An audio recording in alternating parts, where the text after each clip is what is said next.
Hello students, तो आज हम करेंगे एक्सरसाइज 11.4 का क्वेश्चन नंबर 1। तो क्वेश्चन नंबर 1 क्या कहता है? क्वेश्चन नंबर 1 में हमारे कई सारे पार्ट्स हैं। इसमें हमारा ए वाला पार्ट ये है और बी वाला पार्ट जो है वो हमारा आगे दे रखा है। हम सारे पार्ट्स करेंगे, ठीक है? तो वीडियो को लास्ट तक देखिएगा। तो यहाँ पे क्वेश्चन क्या कहता है, आंसर दी फॉलोइंग। ए वाला पार्ट दे रखा है, take Sarita's present age to be Y years. तो यहाँ पे हमसे कह रहा है कि पहले ले लो कि सरिता की जो प्रेजेंट एज है वो वाई ईयर्स है। तो यहाँ पे हम लिख लेते हैं Sarita's present age is equals to Y years. अब यहाँ पे इस ए वाले पार्ट के भी कई सारे पार्ट दे रखे हैं। तो यहाँ पे पहला पार्ट क्या कहता है, what will be her age 5 years from now. यानी प्रेजेंट में उसकी एज वाई ईयर्स है, तो 5 साल के बाद उसकी एज कितनी होगी। इसको ऐसे समझो, अगर प्रेजेंट में उसकी एज 10 ईयर है तो 5 साल के बाद कितनी एज हो जाएगी, 15 ईयर हो जाएगी। क्या किया इसमें, 10 में 5 को ऐड कर दिया 5 साल के बाद। तो वही चीज यहाँ पे करेंगे। तो यहाँ पे ए वाले का आंसर क्या हो जाएगा, y plus 5 years. Second part क्या दे रखा है, what was her age 3 years back. 3 साल पहले उसकी एज कितनी थी। अब अगर प्रेजेंट एज 10 ईयर है तो 3 साल पहले कितनी होगी, 10 में से हम 3 को माइनस कर देंगे यानी कि 7 ईयर। तो वही चीज हम यहाँ पे करेंगे। तो सेकेंड वाले का आंसर क्या हो जाएगा, y minus 3 years. Next part में क्या दे रखा है, Sarita's grandfather is 6 times her age, what is the age of her grandfather. तो उसके ग्रांड फादर की एज क्या है, 6 टाइम हर एज। यानी अगर सरिता की एज 10 ईयर है तो उसके ग्रांड फादर की एज क्या होगी, 10 इंटू 6 इंटू 10 यानी कि 60 ईयर्स। तो यहाँ पे थर्ड वाला लिख लेते हैं। यहाँ पे क्या करना है, टाइम्स का मतलब होता है मल्टीप्लाई। 6 टाइम्स लिखा है ना, इसका मतलब होता है मल्टीप्लिकेशन। तो यहाँ पे हम लिखेंगे 6 इंटू वाई, और 6 इंटू वाई को हम 6y लिखते हैं, 6y ईयर्स। नेक्स्ट पार्ट देख लेते हैं। तो नेक्स्ट पार्ट क्या कहता है, grandmother is 2 years younger than grandfather, what is grandmother's age. यानी ग्रांड मदर जो है वो ग्रांड फादर से 2 साल छोटी है यानी यंगर है। तो उसकी ग्रांड मदर की एज क्या होगी। अब यहाँ पे ग्रांड फादर की एज 60 आई है, तो इसकी ग्रांड मदर की एज क्या होगी, 60 में से हम 2 माइनस कर लेंगे क्योंकि 2 साल छोटी है। तो यहाँ पे ये हो जाएगा 58। तो यहाँ पे क्या करना है हमें, चौथे वाले में ये जो ग्रांड फादर की एज दे रखी है इसमें से 2 माइनस कर देना है, तो ये आ जाएगी ग्रांड मदर की एज। नेक्स्ट पार्ट में क्या दे रखा है, Sarita's father age is 5 years more than 3 times Sarita's age, what is her father's age. यहाँ पे क्या है, देखो यहाँ पे सरिता की एज हमने मान ली 10 ईयर है। तो यहाँ पे कह रहा है कि पहले तो सरिता की 3 टाइम्स एज करो, उसमें भी 5 ऐड करो, तो जो एज आएगी वही उसके फादर की एज है। तो यहाँ पे अगर 10 ईयर है तो इसका पहले हम 3 टाइम करेंगे, 3 इंटू 10 हो जाएगा, उसमें फिर हम 5 ऐड कर देंगे। तो यहाँ पे 3 इंटू 10 30 हो जाएगा, उसमें 5 ऐड कर देंगे, 30 प्लस 5 35 आ जाएगा। तो उसके फादर की एज 35 हो गई। तो यहाँ पे क्या किया, सरिता की एज को यहाँ पे रखा।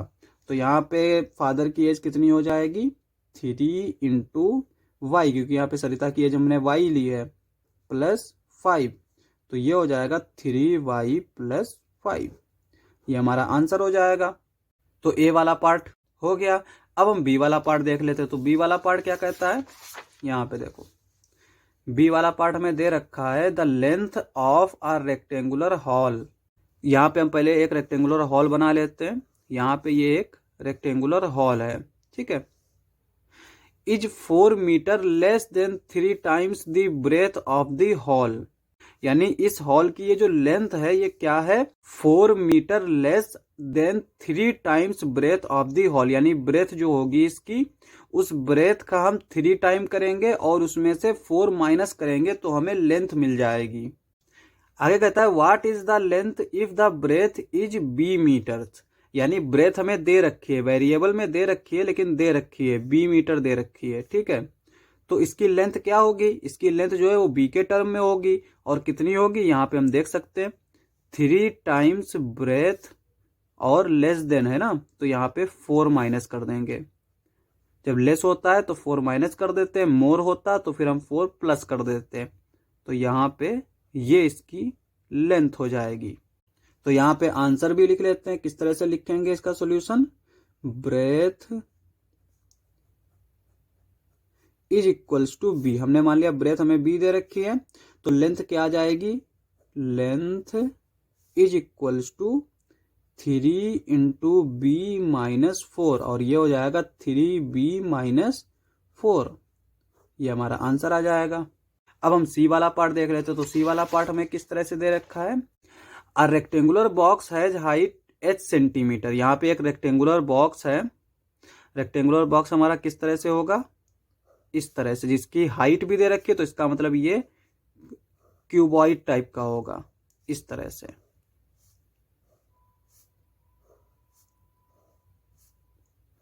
तो यहाँ पे क्या होता है कि ये जो है ये हाइट होती है, और ये जो है ये ब्रेथ होती है, और ये जो है ये लेंथ होती है।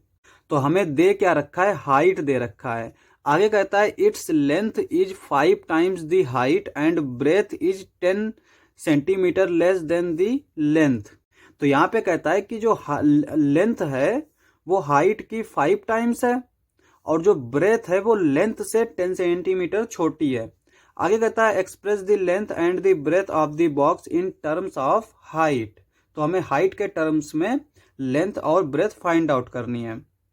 तो यहाँ पे सॉल्यूशन देख लेते हैं, सी वाला, गिवन हाइट, हाइट हमें क्या दे रखी है, h सेंटीमीटर, ठीक है। तो लेंथ क्या आ जाएगी, लेंथ हमारी आ जाएगी, यहाँ पे क्या दे रखा है 5 टाइम्स दी हाइट, यानी कि 5 टाइम्स हाइट, तो ये हो जाएगा 5h सेंटीमीटर। ब्रेथ क्या आ जाएगी, ब्रेथ आ जाएगी हमारी, ब्रेथ क्या दे रखी है 10 centimetre less then length, length हमारी 5h है, तो इससे 10 सेंटीमीटर लेस है, तो ये आ जाएगा हमारा ब्रेथ। तो ये हमारा आंसर हो जाएगा। अब हम नेक्स्ट वाला पार्ट देख लेते हैं, डी वाला। तो डी वाला पार्ट क्या दे रखा है, मीना, बीना और लीना जो है वो पहाड़ चढ़ रही है, पहाड़ के ऊपर सीढ़ियां बनी होंगी, उनके ऊपर चढ़ रही है। पहले हम यहाँ पे ऐसे पहाड़ बना लेते हैं, इस तरह से, और हम मान लेते हैं कि यहां कहीं पे ऐसे सीढ़ियां बनी हुई हैं, ठीक है, तो इस पे चढ़ रही हैं। आगे कहता है कि Meena is at step S. तो मीना जो है वो स्टेप एस पे है, हम मान लेते हैं कि ये जो है वो स्टेप एस है, तो यहाँ पे कौन है, मीना है। और आगे क्या कहता है, Beena is 8 steps ahead and Leena is 7 steps behind.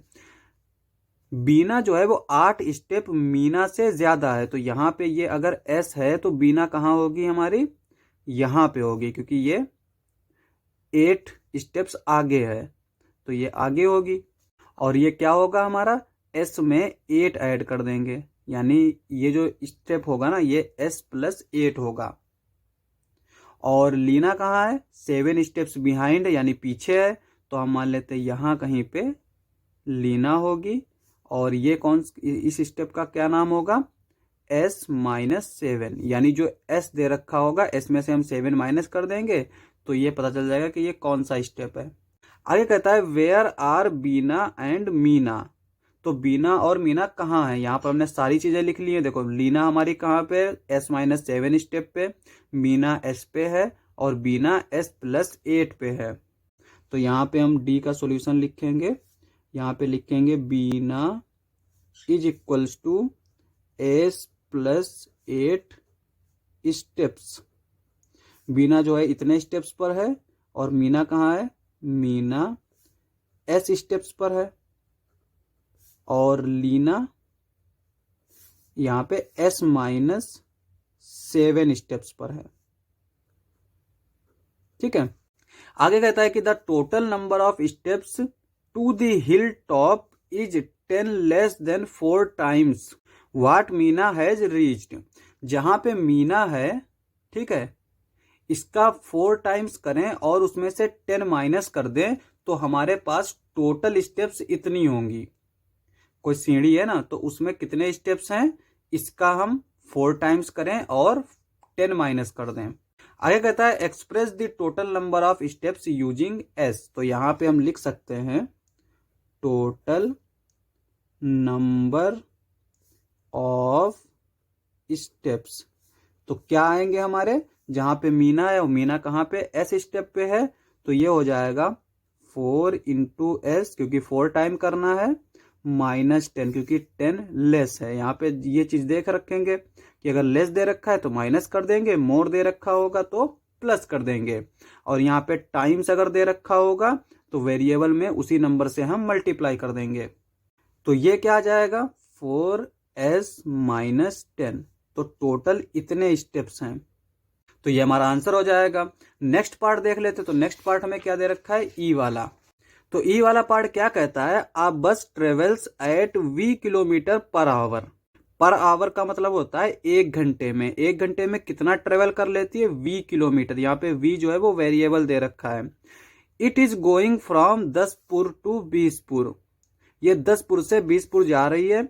After the bus has travelled 5 hours. 5 घंटे बस ने ट्रेवल किया। Bisapur is still 20 kilometre away. Bisapur फिर भी जो है वो 20 किलोमीटर दूर है। What is the distance from Daspur to Bispur, express it using V. तो हमें डिस्टेंस बतानी है दसपुर और बीसपुर के बीच में। तो हम मान लेते हैं कि यहां कहीं पे जो है वो दसपुर है और यहां कहीं पे जो है वो बीसपुर है, ठीक है। और यहां से बस चली और कितना चली, ये v किलोमीटर पर आवर की स्पीड से चल रही है, यानी 1 घंटे में 1 आवर में v किलोमीटर चल जाती है। और कितनी देर चली है, after the bus has travelled 5 hours. 5 hours में कितनी दूर चलेगी ये, 5 आवर्स इज इक्वल्स टू 5 को v से मल्टीप्लाई कर देंगे तो 5 इंटू v, ये हो जाएगा 5v किलोमीटर। तो 5 घंटे में वो इतना किलोमीटर चली है। तो यहाँ पे देखो, यहाँ पे हम मान लेते हैं 5 किलोमीटर चलने के बाद यहाँ पे आ गई बस। तो यहाँ पे जब बस आ गई तो यहाँ पे कितना डिस्टेंस ने कवर कर लिया, 5v। तो ये हो जाएगी 5v। और यहाँ से यहाँ तक की जो डिस्टेंस है वो हमें दे रखी है। कहता है कि बीसपुर इज स्टिल 20 किलोमीटर अबे। तो यहाँ से 20 किलोमीटर जो है वो बीसपुर है। तो ये हो जाएगा 20 किलोमीटर और इस तरह से, ठीक है। अब हमसे पूछ रहा है कि दसपुर से बीसपुर की डिस्टेंस क्या है। तो डिस्टेंस हमारी क्या होगी, जो यहां से यहां तक की टोटल होगी, और टोटल क्या होगी, इसको इसके साथ ऐड कर देंगे। तो ये टोटल डिस्टेंस क्या आ जाएगी, 5b + 20 किलोमीटर। तो अब इसको हम इस तरह से लिख भी लेते हैं प्रॉपर तरीके से सॉल्यूशन। तो यहां पे लिखेंगे हम distance travelled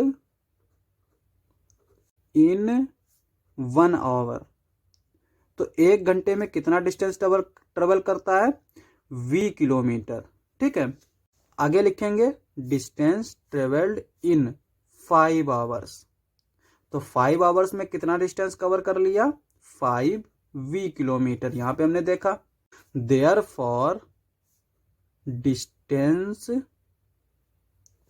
between Daspur to Bispur, यहां पे एंड लगाएंगे, बीसपुर क्या आ जाएगी हमारी, इन दोनों को इसको 20 के साथ ऐड करेंगे, ये डिस्टेंस आएगी टोटल 5b + 20 किलोमीटर। यही हमारा आंसर हो जाएगा। लास्ट पार्ट था, क्वेश्चन समाप्त। नेक्स्ट लेक्चर में करेंगे नेक्स्ट क्वेश्चंस। आज के लिए बस इतना ही।